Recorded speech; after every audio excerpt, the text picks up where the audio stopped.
So we will start our test running corner simulation. So what is a corner simulation? Well, what we have is that during fabrication, or active and passive devices suffer different process variations.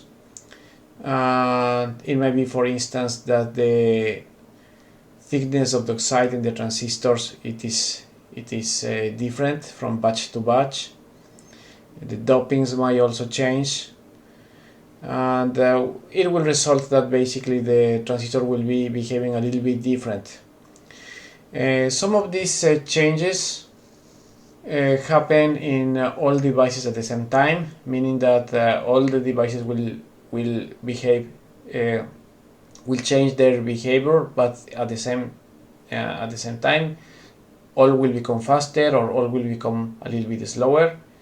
There are other kinds of variations that occur between devices, meaning that devices will start behaving different one to each other. That we call this kind of difference mismatches between devices. So we will have to be able to estimate the performance of our circuit for all these variations. And the first test that we will run, it is the one that considers the worst case when all the devices are shifting their performance towards one direction. They get faster or slower at the same time. For instance, the doping of the whole wafer has been increased by a percentage, so we expect that all the devices in that wafer will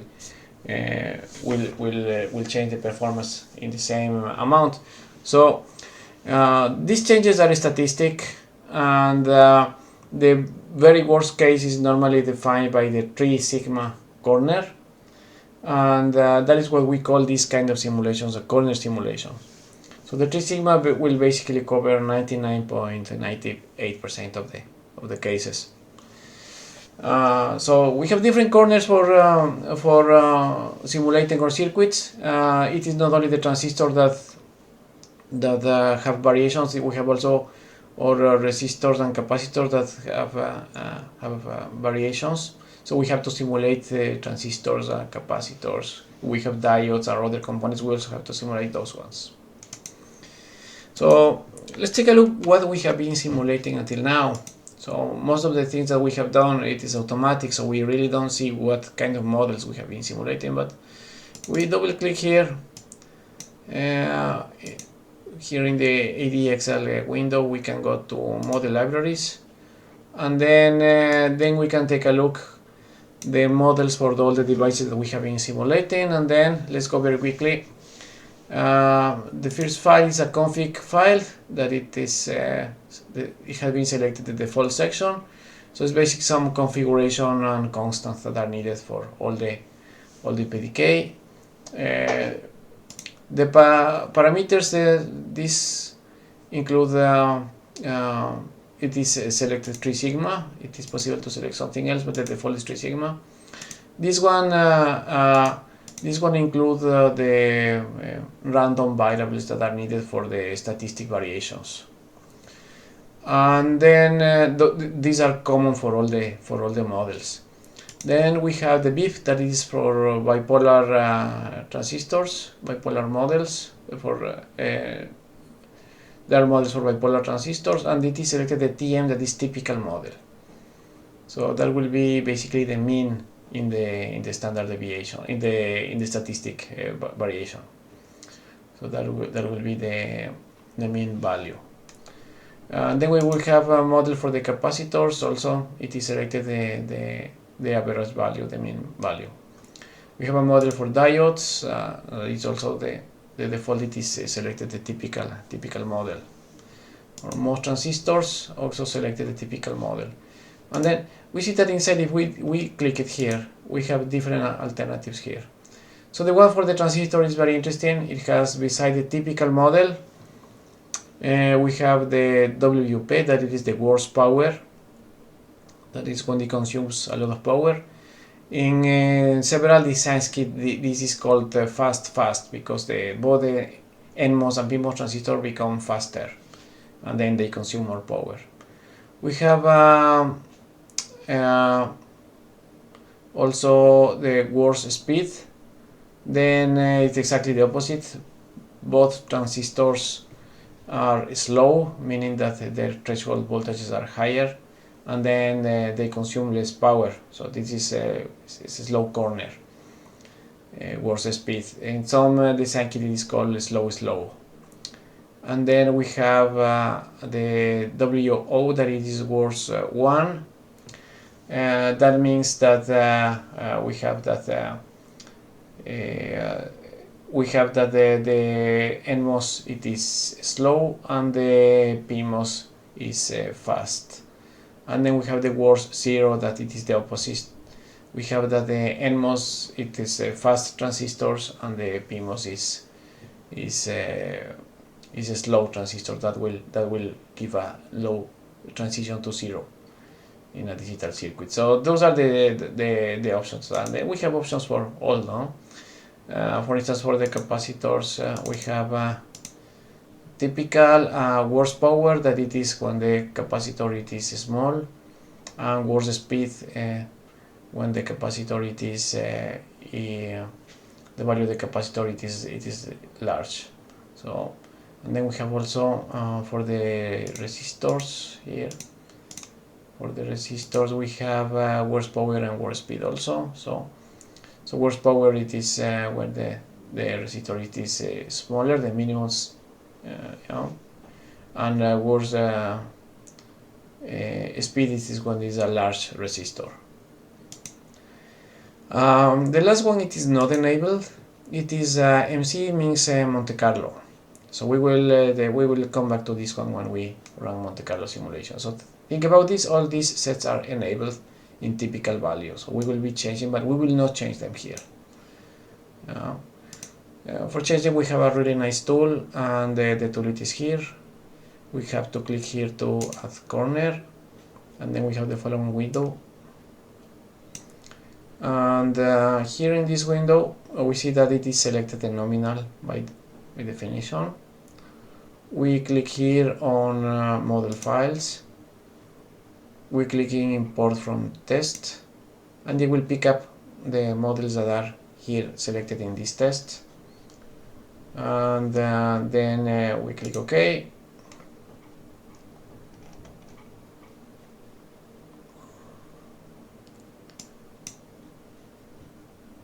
And then we can see that we have basically our models here on the left. So what we're going to do is to create a copy. So just right click, add corner, and then it will just create here a corner copy. We can change the name, and for this one I'm going to call it just CMOS. And yeah, the config I will enable, and then I will select default as it was before. The param values, I will select the 3 sigma that it was by default.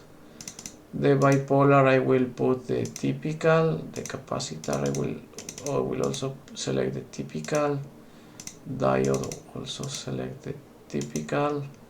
And here in the MOS, I will select the worst 1, worst power, worst speed, and worst 0. So basically we have all the corners covered.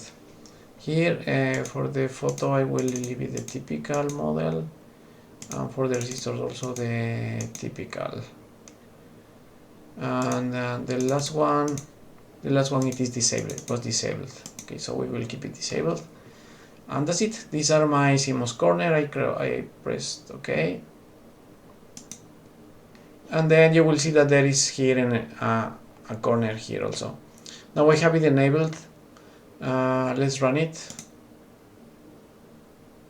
and you will see that I will be running the nominal corner that is enabled plus the CMOS corner, and we have 4 corners that have been enabled: worst 1, worst power, worst 0, and worst speed and worst 0.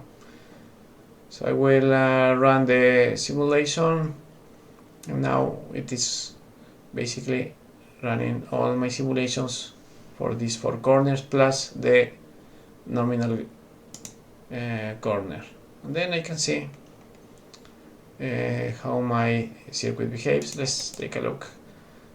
This voltage gain, let's put it in a new window. So we can see here what is the variation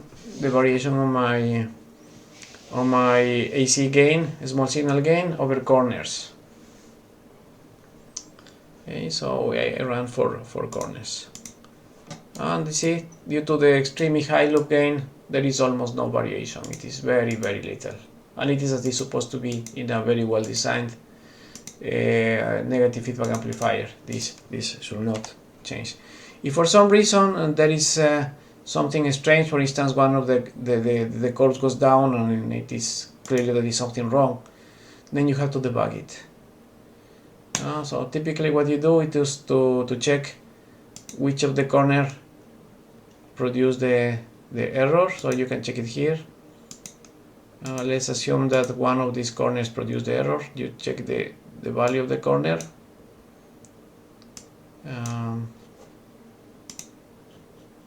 For instance, if corner 2 give me problem, what I will be doing is going to corner 2 here, and then back annotate the operating points, because almost all cases it is a problem with the biasing. So we go to operating points, and then I will be checking what happened with the operating point at that particular corner. So in this case, it is not a problem. All the corners were normal, but if I had any problem, I will be checking if some transistor it is losing the saturation region, or it has a very little current. Now we're going to complicate it a little bit. We just ran corner with the transistors. We are going to add the temperature variation. But before that, let's take a look here.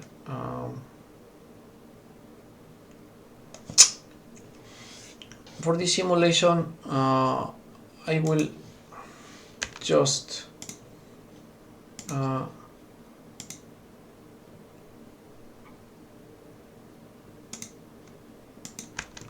just run this simulation with an ideal resistor. Okay. And the reason for that is that unfortunately the resistor, the integrated resistors, the poly-integrated resistors have a quite large temperature dependence, and now I will want just to show you the performance of the amplifier over corners without considering changes in the asymptotic gain. So the resistor will change directly the asymptotic gain. So, but now I just want to show you what happens when we have very good loop gain, how the amplifier managed to correct itself. So let's connect for a second only the ideal resistor, and we will come back and connect it later, the real resistor. Yeah. So we're going to the corner here, and then here we have the chance to change temperature and also the some variables. So let's start changing the power supply. Okay, so I'm going to create a corner copy of this one. I right click, create corner copy, and then I'm going to rename this one to CMOS and VDD. And here in design variables, I will add a variable. I have a VDD, and then I will change VDD, And then I will change VDD. Typically over corners we take a plus minus 10%. So I have 1.6 volt minus 10%, that will become 1.62 volts, and plus 10%, they will become 1.98 volts. And that will be my corner with the VDD for all most corner transistors.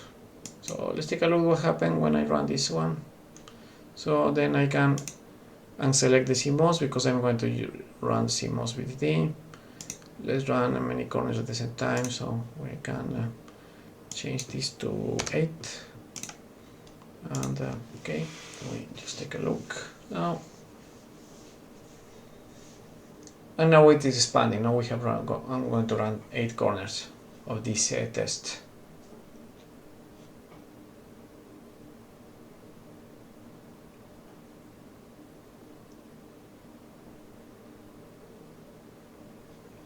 Okay, I think it is done.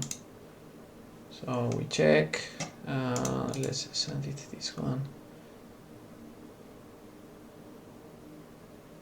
to a new window, and then we see there is no variation. So we are running the 8 corners, and there is no variation at all. It is almost nothing. It's negligible, as is supposed to be in a well-designed amplifier. So you can see these variations is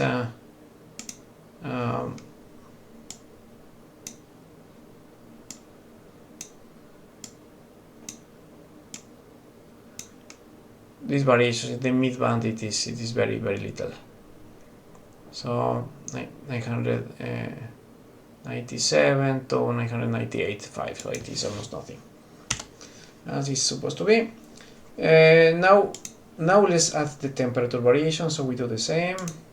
We go here, and then we are going to create a copy of this one, create a corner copy, and then the temperature here I will change.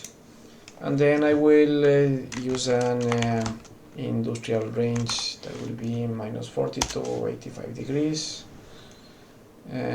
Okay. And I didn't change the name. Let's change the name of this one. It will be like this. Okay, this larger. Okay, and then I disable this one, and I will run. And I will be running 32 corners, or 16 corners. I will be running 16 corners.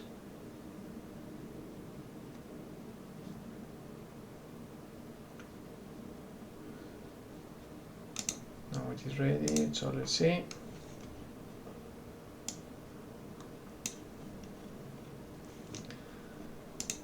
Let's send this one to move to new window, and then we see that again 16 corners, plus minus 10% of power supply, and quite large temperature variation, minus 40 to 85 degrees, and there is no variation really. It is very little variation. This is 993, so, and 998. So this was down a little bit. It's corner 15. So let's take a look at what is corner 15. Not big deal, but we see that there was quite a variation in this one. Corner 15 is 1.98 words 0. So we can take a look to the operating point of this one, node voltages, and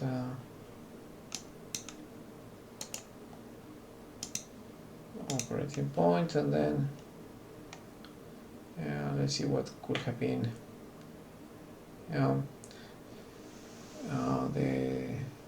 the reason, and then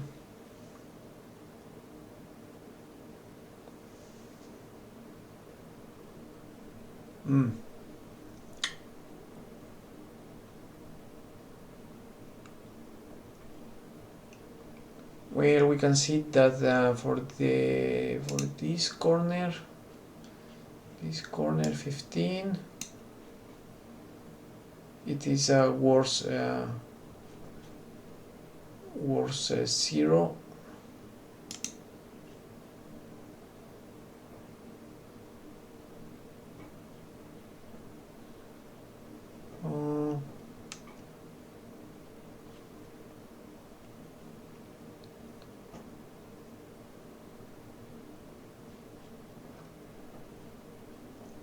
It's almost 2 volts here. Oh, everything seems to be kind of okay.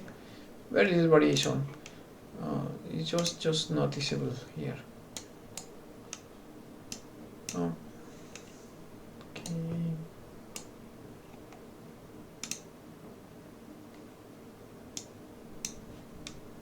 Well, looks like they drop a little bit the open loop gain. But again, this situation will never happen. We are talking about a 3 sigma corner. So plus 10% worse 0, which means fast NMOS and slow PMOS transistor, and 85 degrees. So all these worse scenarios at the same time happening, and think how little variation we see in our circuit, in our simulation result. It is almost not noticeable from 993 to 998. Okay. Now we are going to add. Let's going to add the passive devices, because that has an impact and that has to be discussed. So we're going to create a corner copy here, and this one I will add the RC here. Then for the resistor, for the capacitors first, then let's add worst power, worst 0, and then I remove the typical here. And then I will do the same for the resistors. The resistors are here. I will add worst power and worst 0. Okay, then we just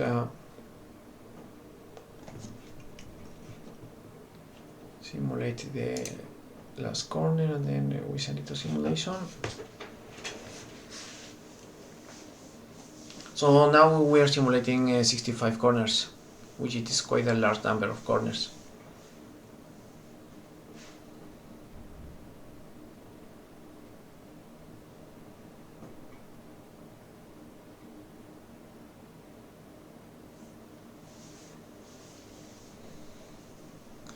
So remember, we are using now an ideal resistor, so this resistor does not have dispersion over corners, or doesn't have any temperature dependence.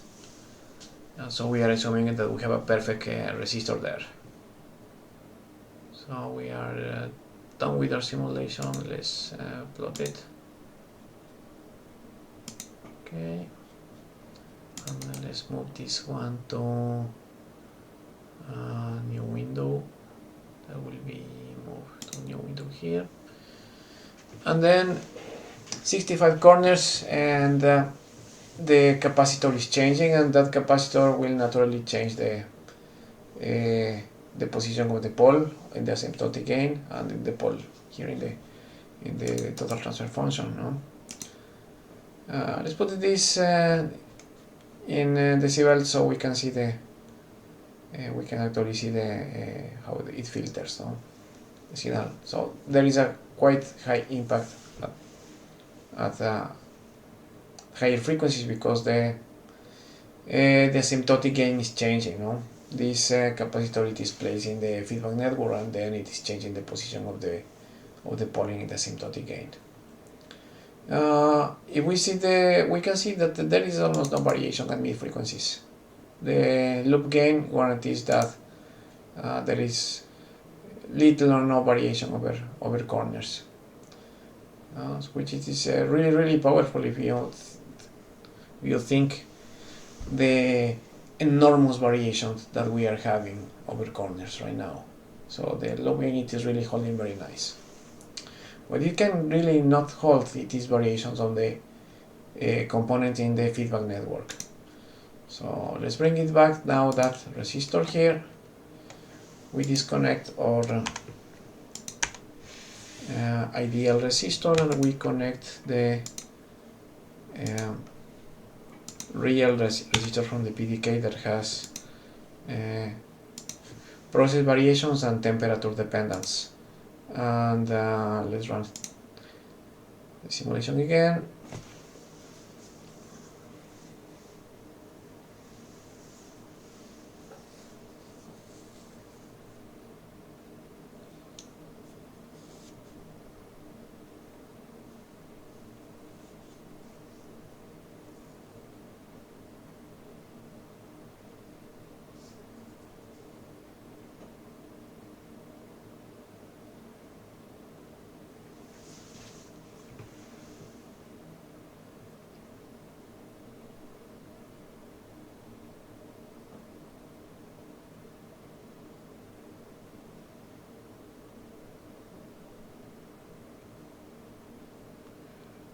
Okay, simulation is done.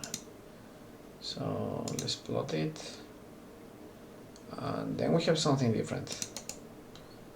So let's copy to a new window.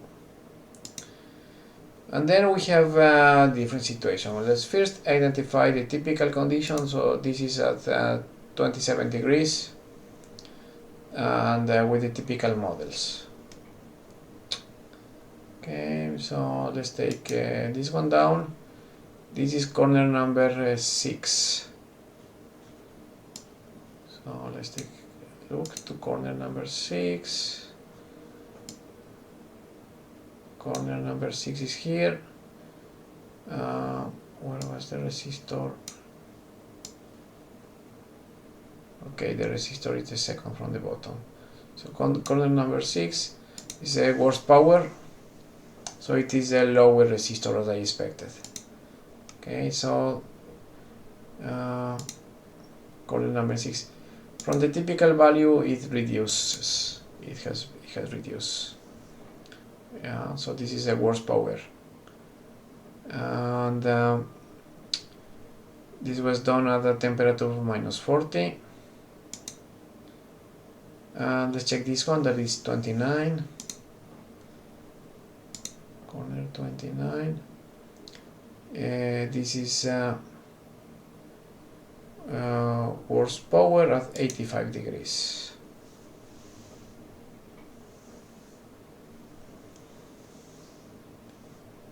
Okay, so then let's take a look to the ones on the top that is going up. This is at 85 degrees, and let's see the corner. It has to be the opposite now. It is growing, so it has to be this low. 39. It is here, and then we have that is worst speed. It is worst speed and at 85 degrees, and then let's pick up one here on the top. Is at -40 degrees. The corner 56. 56 is worst speed and at -40. Okay, so we can see here is that there is a large variation of the feedback resistor. The SPACIT device has a large variation due to process and also due to temperature. So the temperature coefficients are really large in this device, and it is important to understand this device. The variations in this device and this device are not corrected by the feedback. So these ones are the components in the asymptotic gain. They are not corrected by the feedback. So any variation in this component will pop out directly in the closed loop gain. Okay, so they are not corrected, and in a real application they need to be calibrated. Now it happens that in voltage amplifier or the current amplifier, the gains are defined by ratios of resistors or capacitors, and then these dependencies are pretty much mitigated by that. But in the transimpedance amplifier and the transconductance amplifier that depend only on one device in the feedback network, there is no such possibility. So it might be that later there is another stage, for instance, a transconductance that has the same type of resistor, and we can match those resistors to cancel this large variation. So there might be also those opportunities, but again, you have to make sure that you understand that devices in the feedback network pop-up variations in the devices in the feedback network pop up directly in the asymptotic gain, so they are not corrected by the loop. It is only the variations between the transistors that are here inside that are totally controlled. So those are the ones that are inside the loop. Okay, so those are the current simulations. Now we can move to the other type of simulation that it is very important, that it is the Monte Carlo simulation.